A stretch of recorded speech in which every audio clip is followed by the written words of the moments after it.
Hey guys, Steve Higgins, your host of Peace Luv Biz, here for another fantastic, amazing episode.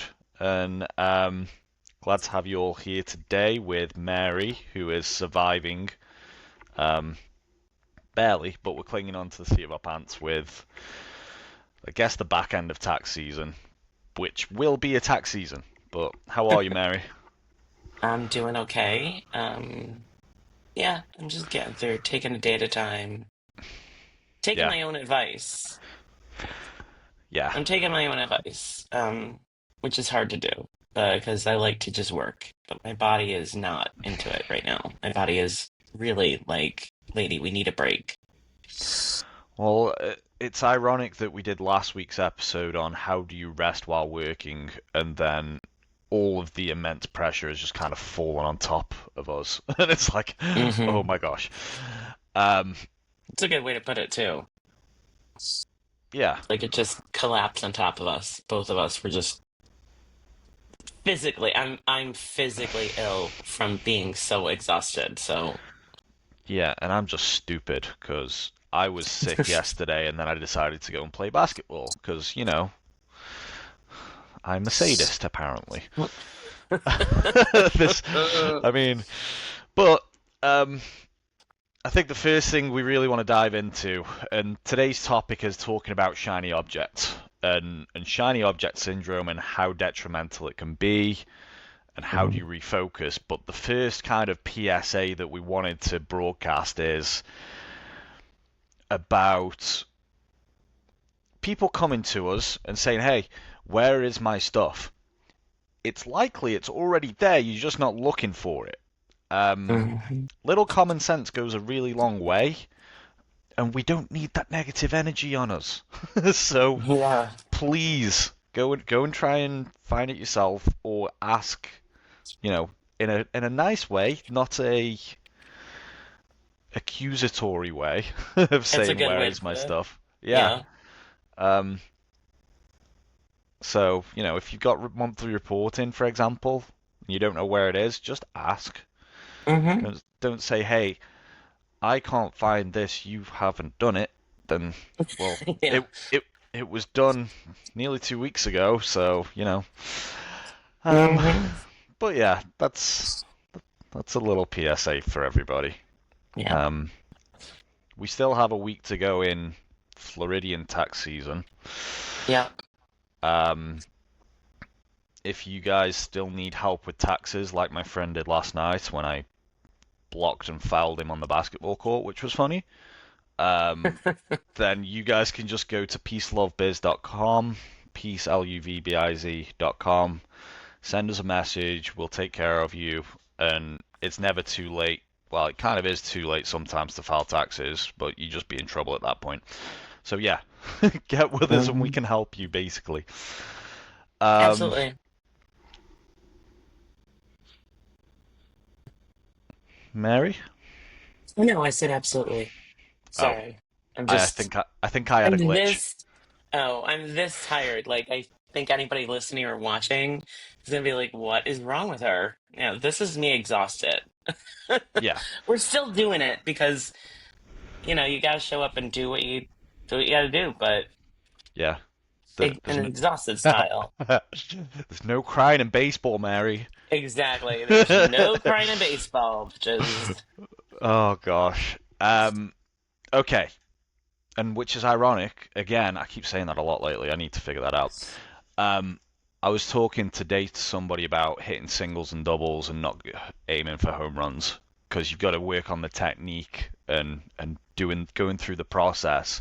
Mhm. Um, and that's really all we can do is just do things one thing at a time, take it task by task, and that's the only way you can get through it. Which leads Mhm. us nicely onto shiny object syndrome, as I'm calling it. Yeah. Um, because we often in our business have projects that we think of, and it's like, oh, this is going to be amazing, this is going to be great. And what we have done between you and me, Mary, is figured out, okay, this is going to have to wait until X date because of resources, time, money, whatever Mhm. it is, and we've got that in our heads. We know what we're doing with that.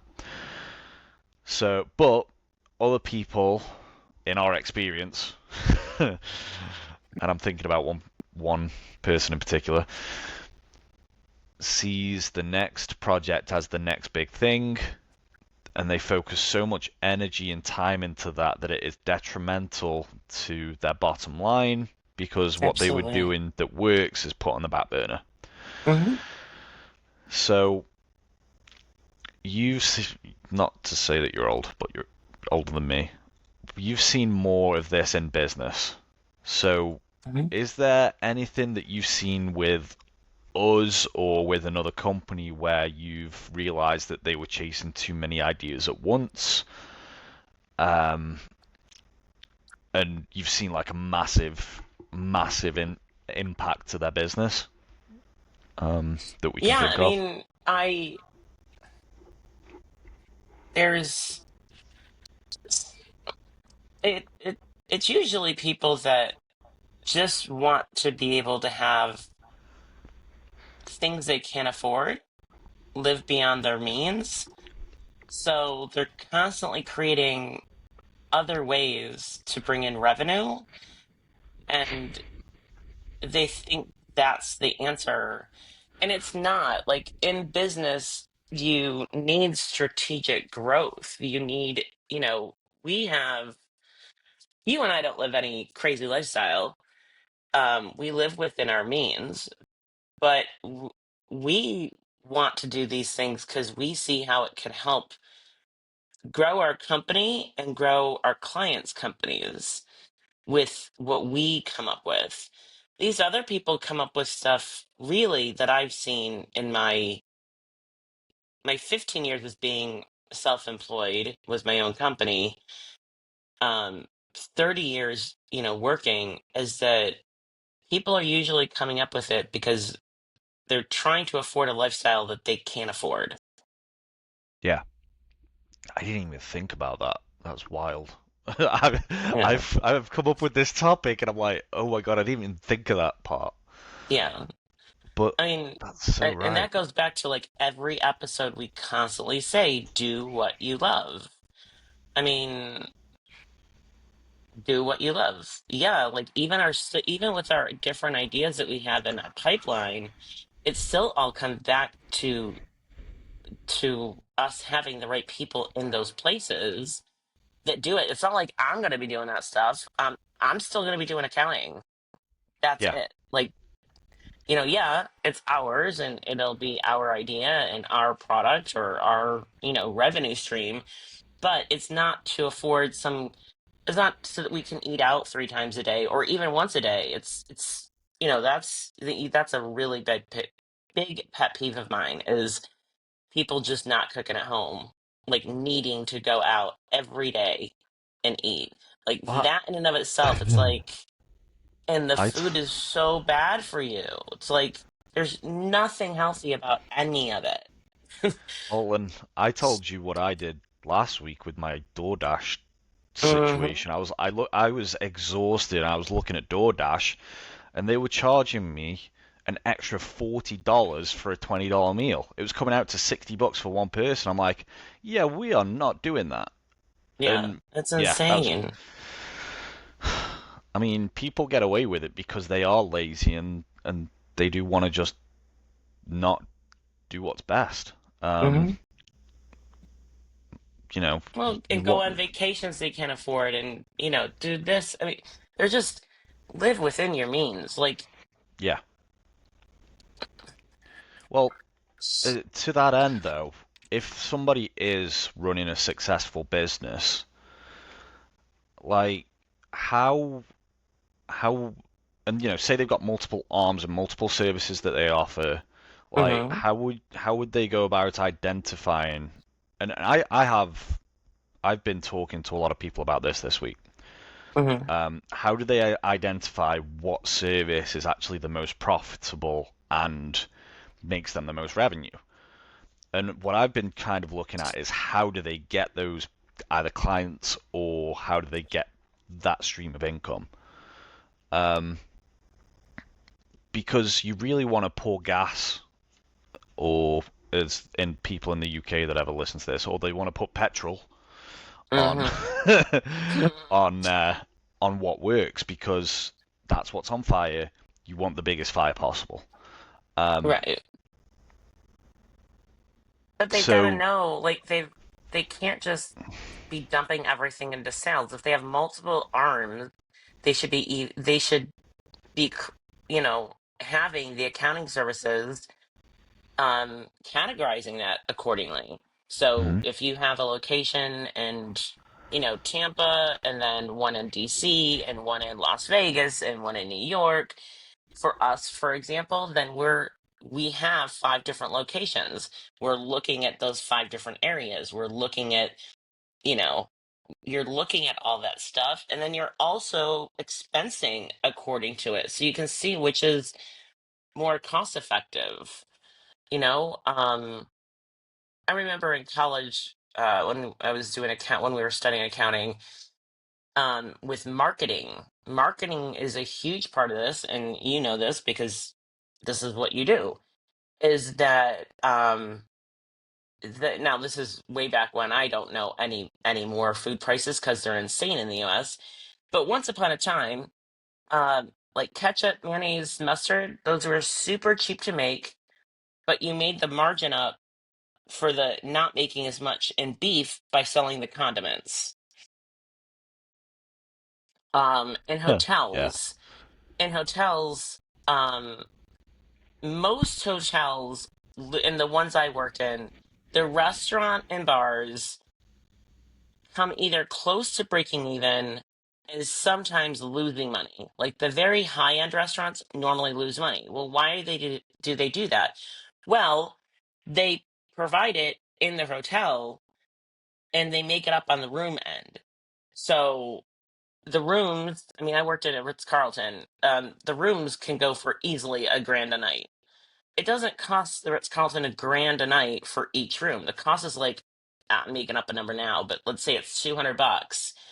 When you take all the fixed and variable costs against that, so you're making all the money up in all the rooms. That's a great example.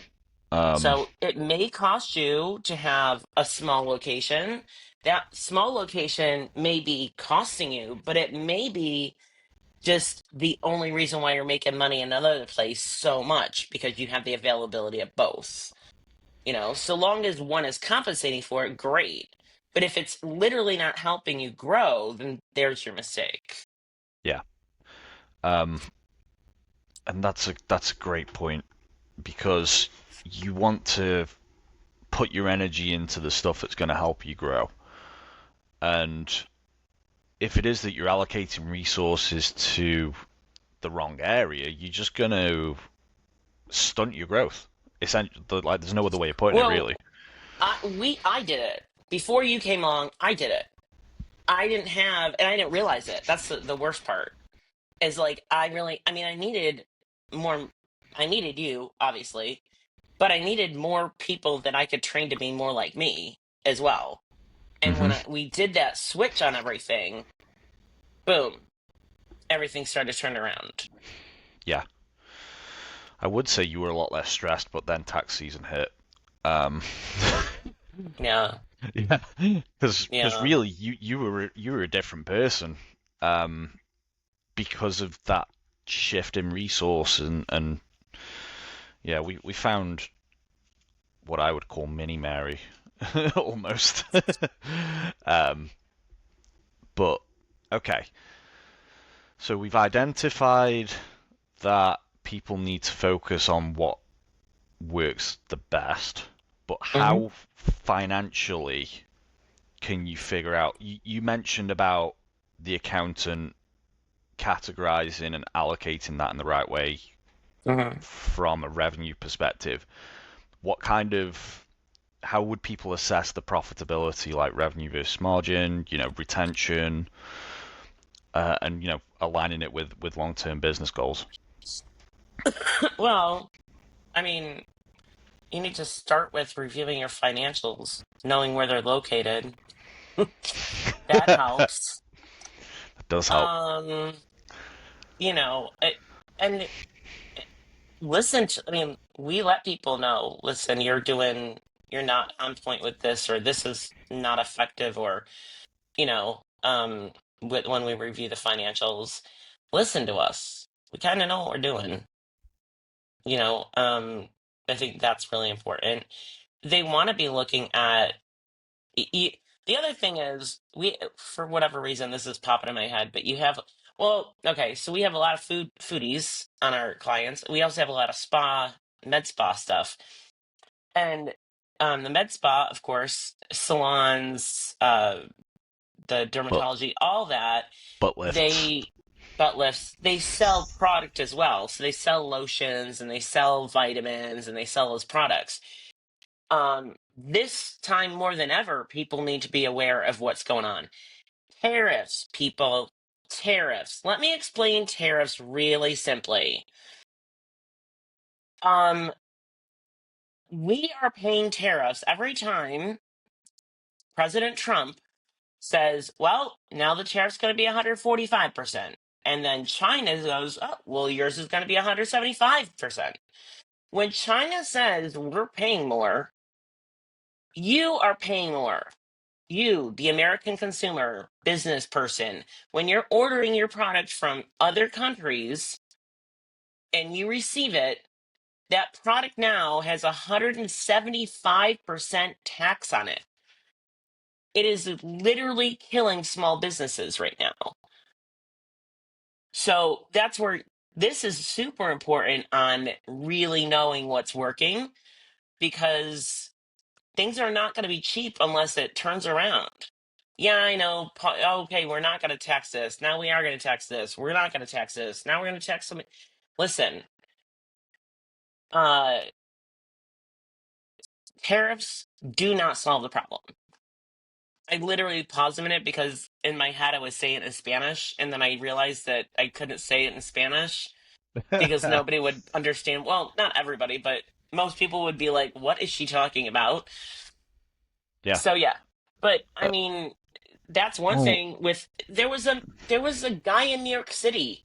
I don't even know what it was, but he bought something, and when he received it, he basically is going to end up going out of business because of when he ordered it, there was no tariffs. When he got it, when he they received it at the dock, because they're shipping it, so freight, you got to take into freight. You takes know, all six that. six. It takes 6 to 8 weeks to get over the Pacific Right. and into So the port. by But the yeah, time he got it, like it was triple the amount that he was originally was quoting, was quoted, and at because that point, taxes. you can't exactly turn it away. It He's got to eat it, unfortunately. Yeah, because I mean, depending on their terms, most of them is freight on freight on board at ship point. And if you're freight on board at ship point, that means you own the product once it leaves the port. And if you own the product once it leaves the port, you got to pay for it. Yep. Well, and you touched on it a little bit earlier. Um, but what role does a CFO play in helping companies to shift the focus? Like you said, reviewing financials, and we've talked to people about cost of goods sold. We've talked about, retention, employees, estimates, all the different processes. Like, Mhm. what role do you play in that type of thing? Well, I mean, pretty significant. And, you know, it's because, and you do too, I think because we sit and we meet with our clients. We met with one client this past month, and it was, you know, she's concerned because of the spending is down. People are taking longer times to make appointments at the salon, stretching out. And so we sat down and we just, it was more than just financials. And I think I don't think, I know that's a key difference with how we approach this, is we sit down and we go, what's your dream? What's your dream? We did it this past week with a new person. What's your dream? Where do you want to see it? And we sit down and we start mapping it out, building out. Okay, so this is what this looks like. And then you start bringing in the finances. Because then you go, okay, well, then you have this, you have a retail space. This part is service, this part is retail, this part is other vendors, and you start mapping it out, and you can start seeing the vision come together. But then you can also start seeing all the revenue potential, and that's what makes a difference. Is we don't just go, well, you need to know where your financials are. Look at your financials the way I look at your financials, but also let's meet and strategize on what's working and what's not, and where do you want to end up. And if you want to end up 3 miles from here and you're still here in spot A, start walking. Yeah. Well, and the realization for that person, the first one you were talking about, of, oh wow, I can look at opening a space, having people work under me and sell product and all of that. The light bulb went off, and yes, there's a lot of work to do, but it's more within reach than she realized. And Mm-hmm. that was like a heartwarming moment for me. I'm like, this is why we do this. Like, Yep.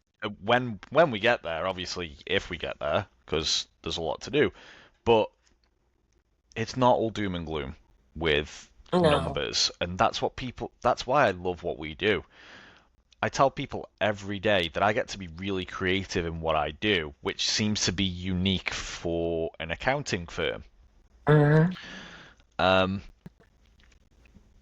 but what's scary is I feel like this should be the norm. It's not just black and white. Well, you have literally said this to people. If you're looking for a transactional relationship, that's fine. It's just not with us. Yeah, We do not do transactional relationships. We just don't. You and I are just not those people. I think I like talking too much. I know you don't, but I don't like talking. I don't. It's funny. I mean, this is the most I talk at all, is like this. But I don't like talking in no, general. you're really good with the people that you know and you learn to love. And honestly, you talk quite a lot with our clients. Um, when you get to know them, they basically become part of our extended family, so you do end up talking with Yeah. them a lot. Yeah. Um, but to the outside world, yeah,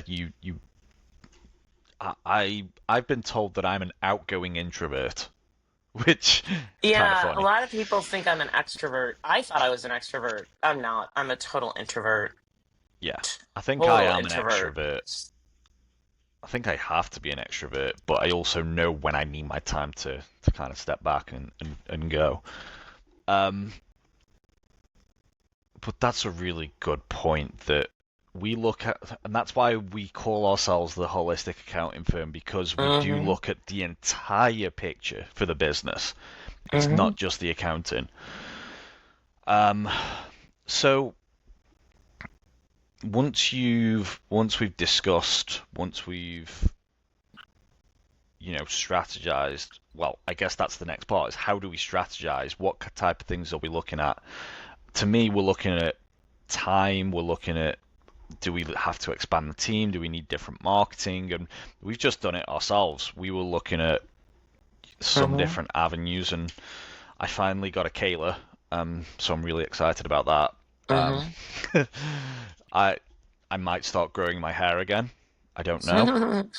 Um, but Kayla's going to be taking care of a lot of my marketing tasks that I don't quite frankly have time for. That's probably taking away from, Business, honestly, more business business growth. growth. Yeah, Yeah. Um, it is. so evaluating the cost of the salary and the time of training and all the mental resources that we're going to have to do to put into bringing on Kayla, it's going to be worth it, because now I can go and talk to more Mm-hmm. clients, meet more people, develop better relationships, and that's some of the strategizing that you have to do. Yeah, I Sometimes you do. have to do it before you're not ready. Mm-hmm. Um, I was talking to somebody this week. They brought on a sales rep. We don't know if it's. I say we don't know if it's working. I'm trying to be kind there.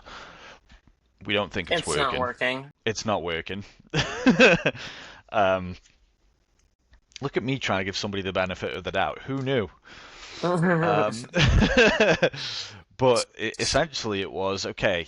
Do you want to do A, B, or C? And when he looked at the overall picture, it was like, okay, I've got this coming up, so I'm gonna have to truly think about the impact of keeping this unproductive salesperson on staff.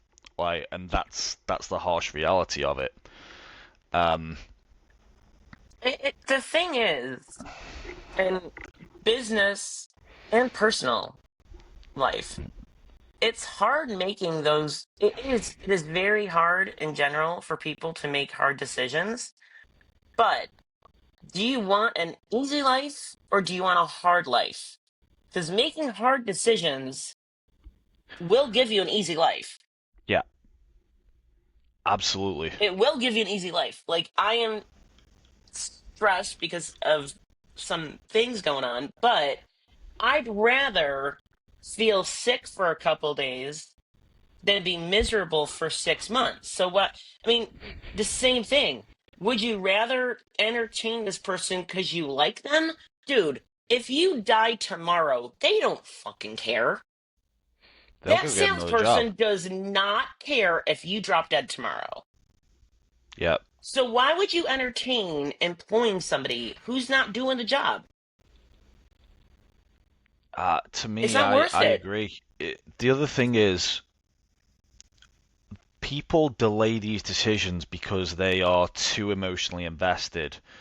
They sometimes need that outside perspective to say, dude, it is not working, you gotta cut the rope. And yes, you can give somebody enough rope to hang themselves, and that Hmm. can be a good thing because it just proves that, yes, it's a bad decision, you gotta cut ties. But you're just But, delaying the inevitable. Like, to be yeah, scared to make that decision, get a set of balls. Get a set. yeah. That's ridiculous. To me, you're just being a coward. You're being a coward. Show up. Show up. Do better. Do what you gotta do.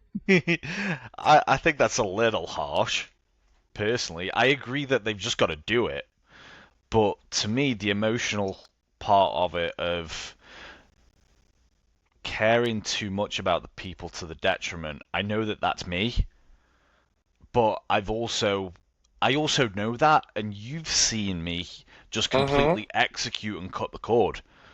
Mm-hmm. Um, I did it last year or the year before. I've done it previously, and it's like I mean, you're you totally different than when I first met you as far as tolerance. And I'm not saying fire a client. I'm saying if our clients have employees that aren't working, you got to get rid of them. And if you don't want to, I'll be more than happy to. yeah. I have no problem firing people. I once, as a manager, I had to tell a guy he had horrible body odor, and he worked at the front desk, Oh and God. he stunk. And I just pulled him aside, and I went, "Person X." I don't remember his last name, but I definitely remember his first name. I was like, "Dude, so I don't know what's going on. I hope you're showering every day, and I hope you're bathing yourself, but you have horrible body odor." And I can't have you working at the front desk because you stink. And that's the reality of it. Does everybody like that I'm so straightforward? No. But you know what? My life is a whole lot easier being so straightforward. How many people in the last 2 months have thanked you and me for our candor? Like, being Hmm. straight up and honest with them, like, oh my God, I needed that. And sometimes they do need that harsh wake up, but I mean, I yeah. can be soft. It's Oh just yeah. not a lot but there's not a ton of people that see it. But I can be super soft when I want to be. And when the situation asks for it, that's important. Like, read the room. You Yeah. know, one thing is I always hear about, oh, so, okay, Pope Francis died. Yes, Pope Francis died. It is a sad day. Somebody died. He was 88. He He had a was full 88 innings. years old. He He had a got a full full, innings. yeah, he got all the innings. Like, please stop. Like, but if somebody went, "Hey, Mary, I can't work today because I don't know, their sister died, whatever happened," I would have empathy for that. Yeah. Total empathy for that. Is my little story? I don't compare my story, but I also don't want to hear everybody around the world crying and losing their minds because an 88-year-old man died. Holy hell! Yep. And that goes for, it's not just Pope Francis. God, that's my dad. When my dad It was died, I my didn't shed a grandma. tear. It's My like, grandma, I think I shed one or two tears because I was like, dude, she I was remember when she 86. passed. Yeah, well, yeah, I had to drive to Miami and nearly kill myself doing it Hmm. for a passport. Um, but yeah, like obviously I was That's why I sad. I was, remember it yeah, I because we no, were I'm, on the phone the whole night. yeah. Mary, keep me awake. Oh no, I'm drifting. Kunk. Oh, But yeah, I um, mean, yes, those things are sad, but read the room. So yeah, if a kid passes away, obviously I'm the first person to have empathy for that. But I mean, and it applies to any scenario. So if somebody's having a hell of a week and they're letting you know that, maybe not rip into them. yeah, You know, be kind to them. But for the love of God, like sometimes you just got to be honest with it. And if it's and costing your business money, and that's a big thing for me, if you are being kind and it's costing you money because you don't want to be direct and you don't want to make that decision, you are a detriment to your own business. So then guess what? You make sure somebody like me is involved and I'll do it. I have no yeah. problem doing the hard stuff. The CFO, the fractional CFO, whoever it is, the controller will quite, if they have that right, if they're the right person for the job, they will tell that business owner, this is what you've got to do because these are the facts. Like it, that is where it is black and white. Hmm. Um, and that's a nice transition because I know we're wrapping up, Hmm. but realistically, if you know there's a problem, if you do have another project, you have that financial person. You go get that opinion. Go get that second opinion from Hmm. somebody because the last thing you want to do is go take out a loan, take out financing, go buy a house, go start a new project that you can't afford, Hmm. and then well, you mentioned the tariff guy. It's the same kind of thing. Obviously, that guy couldn't help it, but you don't want to be blindsided, and that's where having a fractional CFO or that kind of person in that role can really save a business. Hmm. Um, some CEOs and some business owners are so narcissistic and in their own head. Sometimes they have to be because it does take that personality a lot of the time, but they have to get out of their own way. And that's where Mary comes in a lot of the Hmm. time, and that's where I come in and we strategize. And if you guys are interested in getting your own kind of blueprint and getting some clarity instead of chaos, then reach out to us. Go to the Hmm. website, schedule a meeting. We'll happily talk through the situation and try and get you to where you want to be. You guys have dreams and stuff out there. We're just here to give you the train tracks. So, Absolutely. yeah. Absolutely. Couldn't have said it better. Yeah. Last thing I want to ask people is take a look at what you're doing right now and ask yourselves what is really making me money? What is most profitable? What are you putting too much time into a certain service area that detracts from your revenue generation? Um, or are you doing something that you just physically feel sick over and hate? Just that inner Yeah, if you reflection. honestly take that minute also to think, do I like what I'm doing? If you Yeah. don't, change it up. Figure it out. Take a minute. Think about what you really want to do and talk with us. We'll figure out a way to have you make money from it. My last thing then. I always said to people, I hate sales, but I'm really good at it.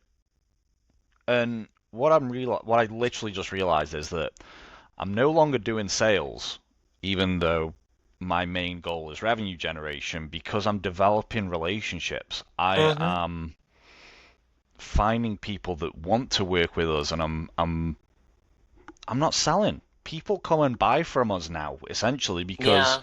of what I'm doing. I no longer hate what I do in having to go and chase and harry, and which, you have to do occasionally, but like I no longer feel sick when I get up in the morning because of what I've got to do. And Mm-hmm. that's massive. So, any final Absolutely. thoughts, Mary? No, just people I'm taking my own advice. Start listening to yourself. When your body needs a break, take a break. Yeah, or go and play basketball and make yourself feel worse. And me and my claw hand are gonna go and wave everybody goodbye because I hurt Oh my my. God, that's horrible. like, oh, somebody blocked a shot and busted my fingers. Oh my Um, God. but it didn't stop me from shooting again. That's the main thing. There you go. Um, till next time, guys. Have a wonderful, peaceful week, and go share us. Go talk to other people about this. You don't have to talk to us. Just talk to somebody about it. So, Absolutely. till the next time, guys. Have a great week. Thank y'all. Bye.